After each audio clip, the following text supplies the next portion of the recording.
The American working class has been a fixture in our nation's politics for decades. These voters have helped decide presidential elections and push through laws that have transformed working conditions.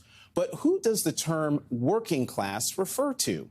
The historian Blair L.M. Kelly writes that for many, quote, the words working class are synonymous with the white working class. Our national mythos leaves little room for black workers. She adds, quote, from slavery to the present, black workers have been essential to the nation's productivity and indeed, as was demonstrated during the COVID pandemic, to its basic functioning. Joining me now, Blair L.M. Kelly. She is the author of the book, Black Folk, The Roots of the Black Working Class. She's also an historian and director of the UNC Center for Study of the American South. Professor Kelly, thank you very much for being here. Tell us why and how African Americans got left out of the conversation about the American working class.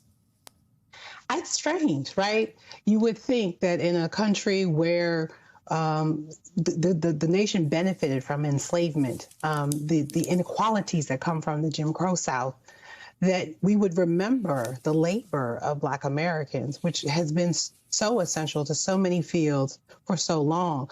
But yet, year in and year out, when we see elections and we see a discussion about the working class, we go immediately to a white Midwestern working class and leave behind a conversation about the historic nature of Black laborers in this country and the contribution they've made. So it's extraordinary, and we have to do better.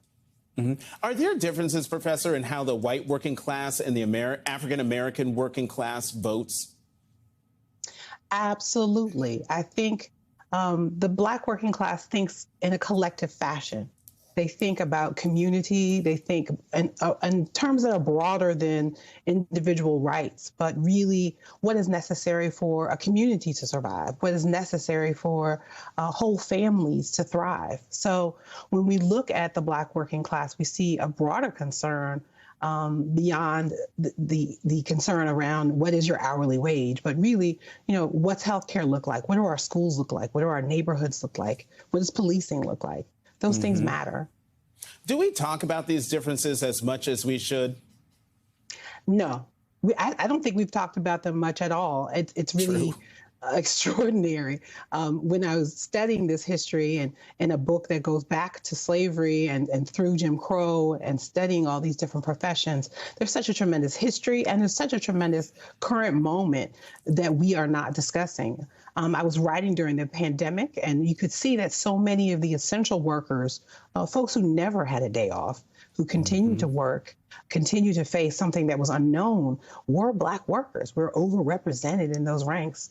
And it just was a moment when that question just became so important for us to all ask. You also talk about the misconceptions about Trump's supporters being synonymous with the white working class. Tell us more about who is really part of his base.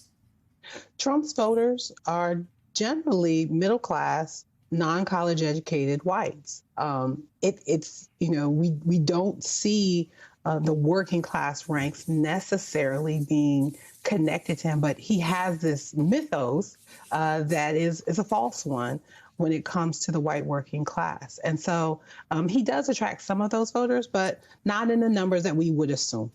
One recent survey from the New York Federal Reserve found that the net worths of white individuals rose by around 30% during the COVID pandemic, while African Americans' net worth was stuck at near zero. What do we need to do to fix this wealth disparity?